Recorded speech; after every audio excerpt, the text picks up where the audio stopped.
here for a public hearing this morning on several different bills. And before we get started, I would like to introduce first, have people introduce themselves, I should say. And let's go to Lewiston. Auburn, excuse me. Thank you, Madam Chair. Happy to have you speak here today. My name is Mike Coder, elected from Auburn, Maine, 68. Thank you. Thank you, Madam Chair, and thank you everyone for being here. I'm Wright Pinkham, representing District 88, which is 18 communities in Somerset County, part of Franklin County, and part of Piscataquis County.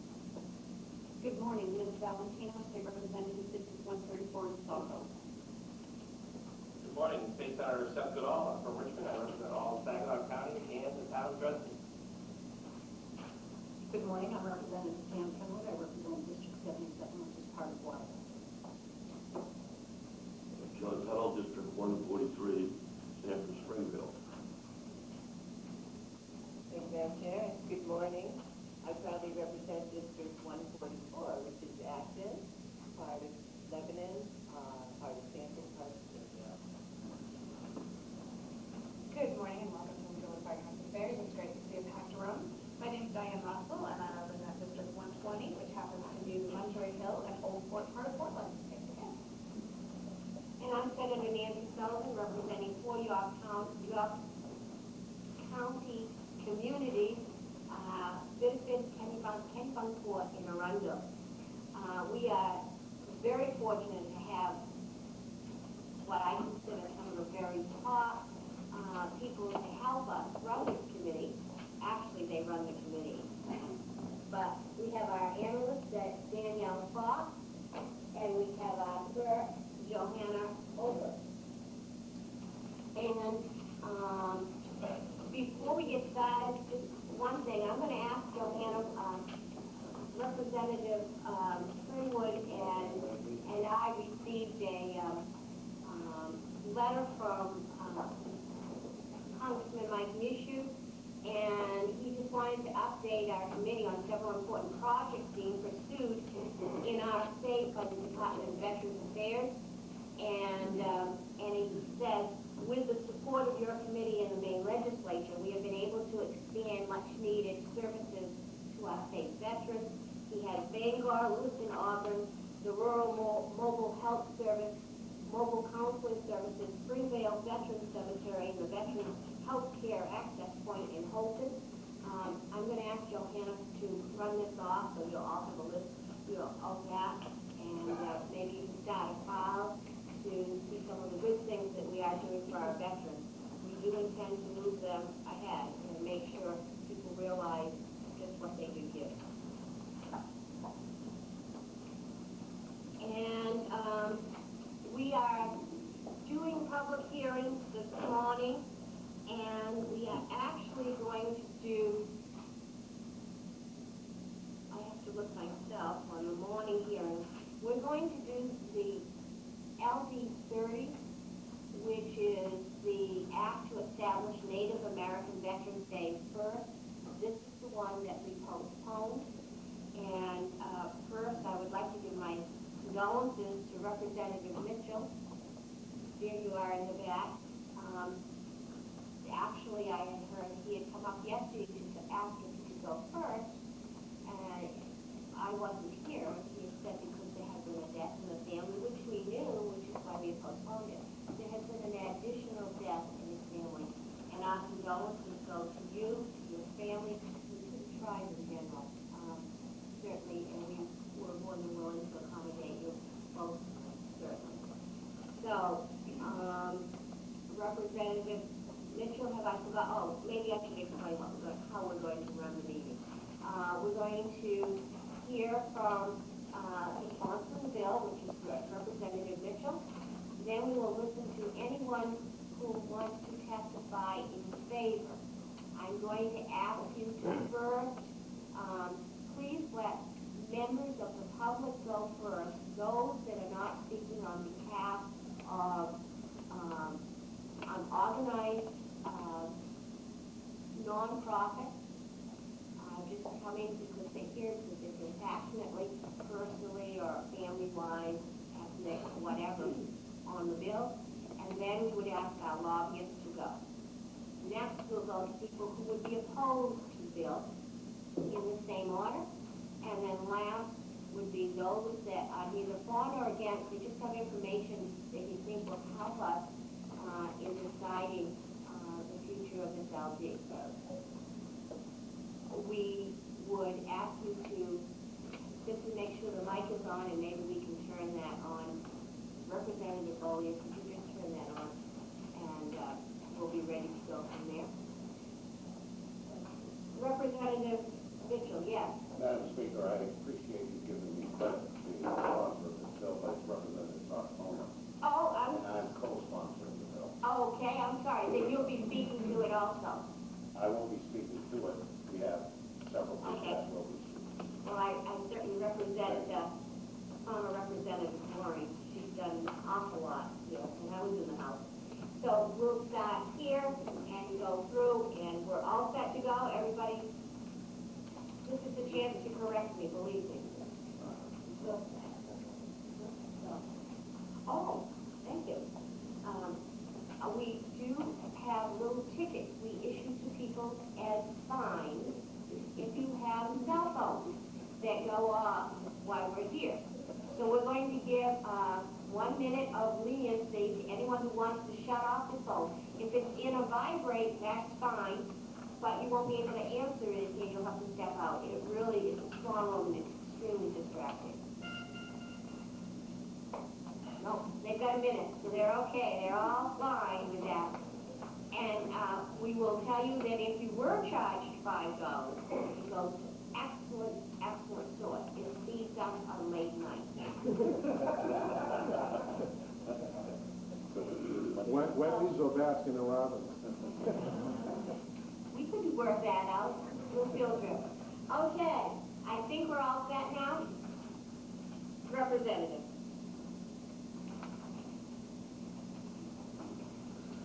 Good morning, Senator Sullivan and Representative Treeworth and members of the Joint Standing Committee on Legal and Veteran Affairs.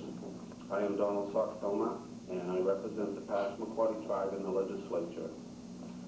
Today I'm here to present LD 30, an act to establish Maine's Native American Veterans Day. This bill was put together to honor the service of Maine Indians in the United States Armed Forces. Native soldiers from the Passamaquoddy, Penobscot, Maliseet, and Abenaki and Mi'kmaq tribes have served with distinction in the United States Armed Forces and have fought in the military actions for over 200 years with courage and determination. Many men and women from the tribal communities have fought for the United States in the struggle for freedom and peace and enlisted at higher rates than any other community around the nation. The elders of the Maine Native communities have said official recognition of military service from Native Americans residing in our state would help to engender a sense of self-esteem and pride in our Native communities. The establishment of a Native American Veterans Day would honor the service of Maine tribes in the armed forces. June 21st would be an appropriate day to establish this day. I know on the legislation I have listed May 1st, but that was a holder date until I was able to talk with the Native veterans on a day that was better suited for the Native veterans, and they'll explain why. This legislation would honor the service of Native Americans in Maine in the armed forces, recommends the establishment of a Native American Veterans Day, encourages all people in Maine to learn about the history of the service of Maine tribes and other Native Americans in the armed forces, and requests the governor to issue a proclamation calling for the people of Maine to observe the day with appropriate ceremonies, activities, and programs to demonstrate their support for Native American veterans.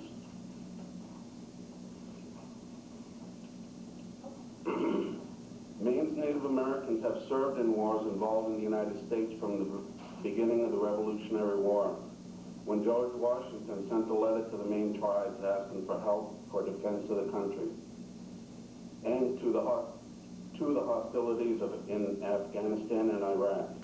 The courage and determination and fighting spirit of Native Americans have strengthened and continue to strengthen the United States.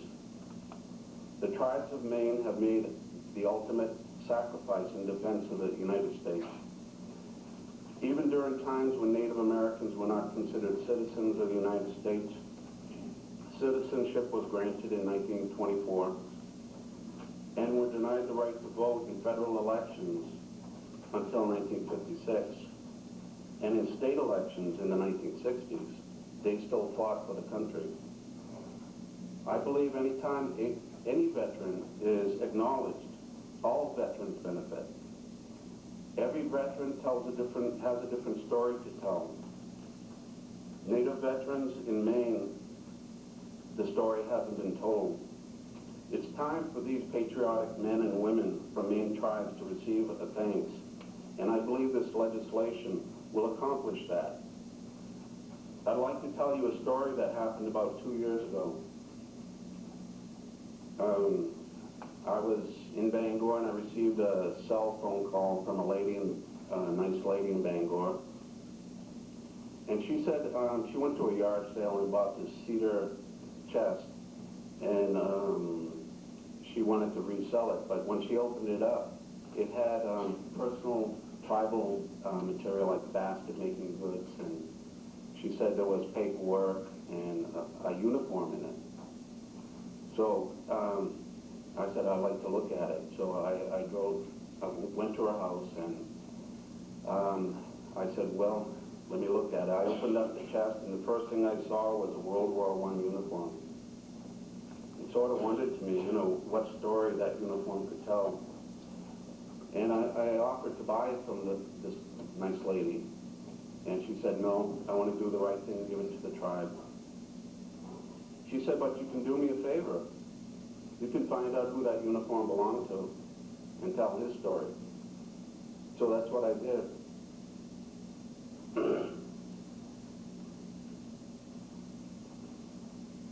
Later, I researched the names that I found in the chest and found out the uniform was from a military man from Pleasant Point Indian Reservation. His name was Moses Neptune.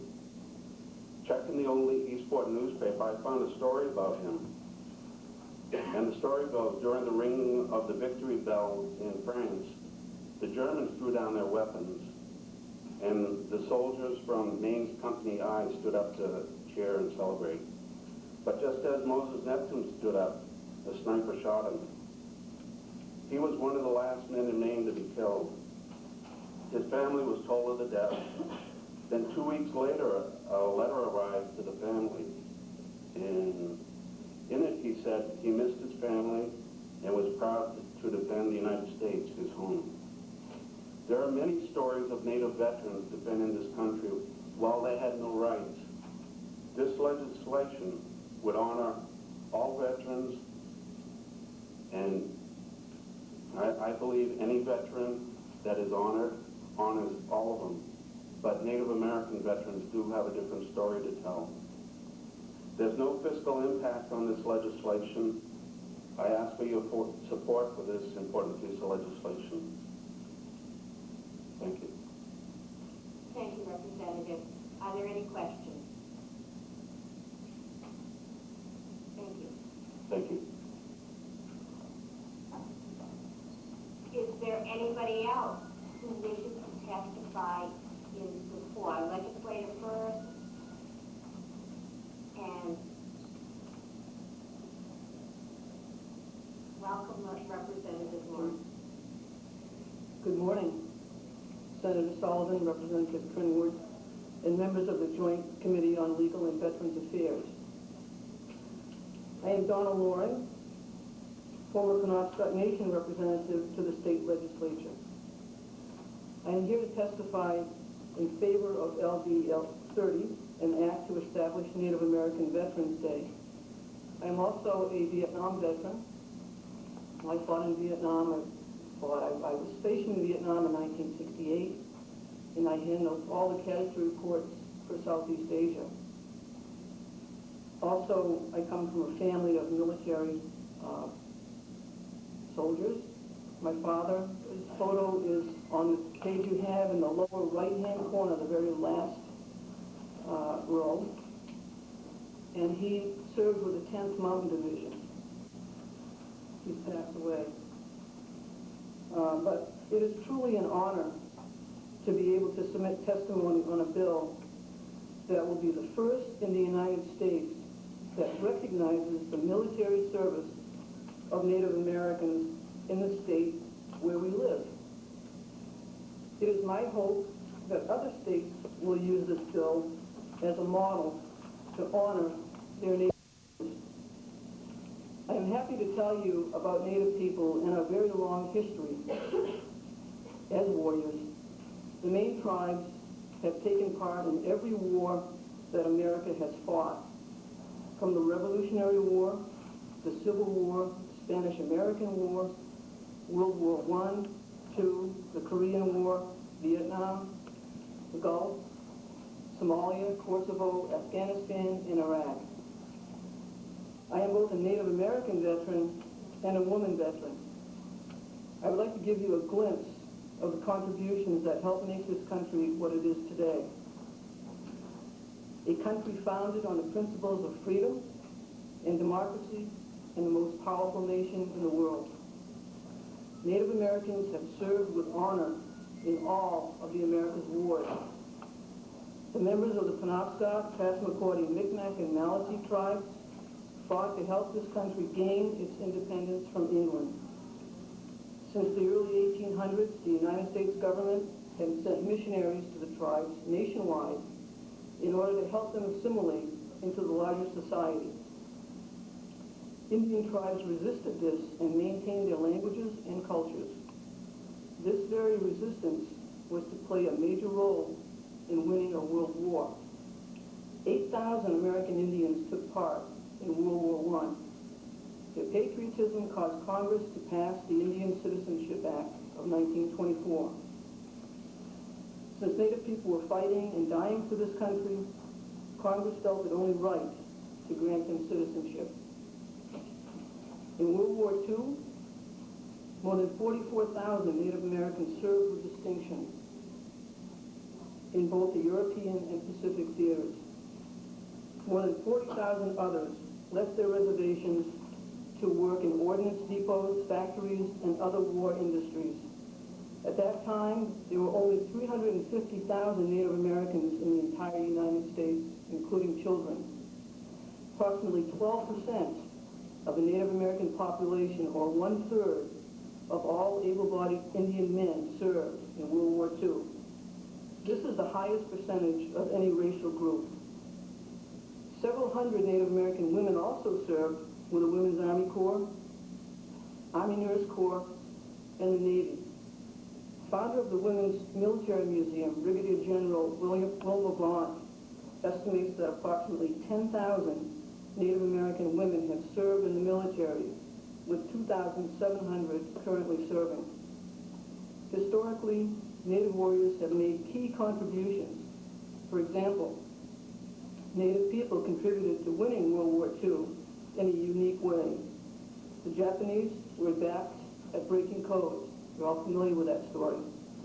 And because of this ability, they were winning the battles. The Japanese were winning the battles. It was imperative to winning the war that we have the ability to communicate with our forces without messages being decoded by the Japanese. Native code talkers, the most famous of which was the Navajo code talkers, there were also some Passamaquoddy and other tribal code talkers, used their language as code, which was unintelligible to the enemy. While most codes were considered unusable after one day, these native language codes were never broken. I can't help but wonder, what would have happened if assimilation of all the tribes were complete and all tribes spoke English only? Would we be speaking Japanese or even German today? More than 42,000 Native Americans, more than 90% of them volunteers fought in Vietnam. Native Americans see duty today wherever our armed forces are stationed. There are 27,000 Native Americans currently serving in the military. 18,000 of those have deployed to Iraq and Afghanistan. Native women also contributed to the war in efforts. This is World War II. Although Native women were not allowed to fight, they worked off the reservations in munitions and supply factories. Despite past treatment, Native peoples have fought and died for this country in every war, including the recent war in Iraq, which claimed its first Native American woman to fall in combat. That American woman was Lori Ann Piestewa, a 23-year-old Hopi Indian. And when I heard of her death, it sent me back in time to Vietnam. I was 19 at the time, and I wondered if she had the same questions about the war that I had had. I identified with her and dedicated a sentiment to her in the Maine House of Representatives. She was the first Native American woman to die in combat in defense of the United States. According to Hopi legend, if a person had a good heart when he died, their spirit would return to the earth in the form of moisture. On the day the Piestewa family was notified of her death, an unusual event occurred in her hometown of Tuba City. Moisture fell back to the earth in the pure white form of snow. I read a poem on the house floor I had written almost 40 years ago while I was in Vietnam.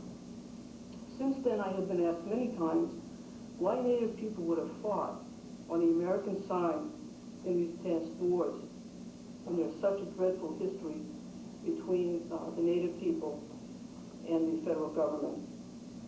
I think the poem I'm about to read to you answers that question in a symbolic way.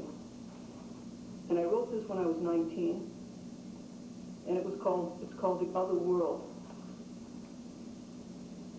I stepped off the Freedom Bird into another world, a world of profound beauty, and yet a world of desolation and despair. Just as a newborn babe comes into the world, so came I, into a world I knew nothing of, onto a people I knew nothing of. Why was I here? I walked down the war-torn streets of the village, not knowing the answer. As I walked, I looked down and saw the tattered remains of a newspaper. And on the front page, a picture of a man holding the lifeless body of his infant son. There was emptiness in his eyes as tears of a lifetime flowed down his face. In that instant, I knew the answer. I was here to help save this country, this other world, and in so doing, save mine. May we never forget the price that was paid, or the heroes that have fought, and those who have paid the ultimate price in order that we might be free. Thank you.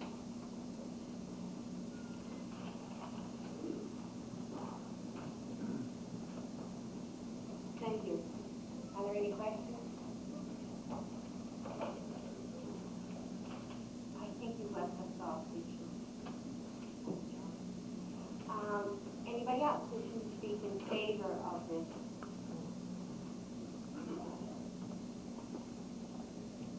Senator, Representative, committee members. I'm Jim Sapir, a council member for Penobscot Nation.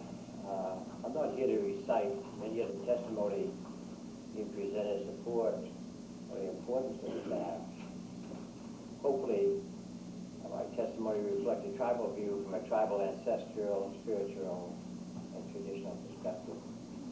First and foremost, however, is that Chief Kirk Francis couldn't be here, as these last 2 weeks have been very stressful for all our families at Penobscot, with the deaths of our elder, Ted Mitchell. That's Wayne's father, Wayne Mitchell's father, representing Wayne Mitchell's father, his dad. And this past week, Rhonda Mitchell tried, our personnel director in Wayne's first huddle. It's been really quite a disaster for Penobscot these last 2 weeks. Chief Francis and this delegation from Penobscot are extremely grateful for for the opportunity to be first on today's committee docket. We do have to hurry back to attend a funeral, tribal member, Rhonda. At this moment, I've served in the House 25 years ago. I was looking around to see if I know anybody. 25 years ago, I was a club representative. So. I wasn't aware they allowed you to serve when you were only 15. Oh, wow.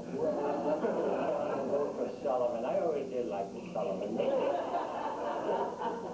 Don't really know. In any case, yes, I served in the House, and we have practically all our positions in the House. I'm a chief, I'm a governor. When we switched over, I was governor and then became chief in the last couple of elections here. And representative, lieutenant governor, or a few other positions. But I am the second oldest living chief and governor of Penobscot Nation. The first, of course, is my brother Matthew. Now, traditionally, when you're going to run for chief, you're a young man, a young lady, if you're going to run for chief, you usually have to go up and ask your older brother or your older sibling if it's okay if you run for chief. And the way you do that is you say, Matthew, why don't you run for chief? Damn it, he said yes. So here's a man, you won, you know, son of a gun. So anyway, he's older than I am, and and we're in a tribe that's been a long time since there have been two brothers who've been chiefs in the tribe. So it's quite, I guess it's a historical thing. He also was a veteran, U.S. Army. I was in the Air Force, but I was discharged after a short time. And the reason I was discharged was a medical condition that I had was acne vulgaris. The cause of which is really, I didn't know this till later when I worked for EPA, 10 years in toxics. It has caused, usually when I was doing the years from dioxin causes acne vulgaris. You do know that. That's my EPA background talking. In any case, and it was swimming in the Penobscot River. I mean, Penobscot River is our playground. We swam there, we ate the fish out of there, we canoed there, fish trapped, everything there. And so I was discharged from the Air Force. Cried like a baby when they told me I really wanted to stay in. But anyway, I ended up at Sikorsky Aircraft and training plebes for West Point and a couple of other things down there and building helicopters. And resigned from my position. I was salaried then. Resigned from my position at Sikorsky to come home to work in Indian Affairs, and that was in 1969. So I may be the oldest in Indian Affairs too, except for a couple of other people. Now, growing up as a child on a reservation at Penobscot, I always remember the elders talking about defending this country and why and how. Defending this country really is defending our home. Our home. And the elders, they always began with Penobscot Nation is the oldest continuous government in the world. And I guess the other tribes in Maine can say that. Donald. The oldest continuous tribe in the world because we've never moved, we've always been here. And we defended our land. So Penobscot Nation is the oldest continuous government in the world. That's acceptable here, right? Thanks. The tribal elders would elaborate on George Washington, General George Washington, because he was a colonel before they were a general when he came to the other side. And the tribal elders talk about General George Washington sending up Colonel Allen to ask the Penobscot Nation to join the colonists in fighting the English.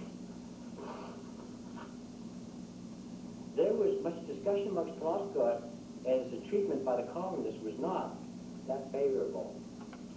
You must keep in mind that 15 years earlier, Governor Phipps and the General Court issued the Proclamation of 1755. And I just happen to have that in hand. I have 3 copies, one for each of the chairs and one for the committee itself. That Proclamation 1755 actually was a proclamation passed by the General Court in which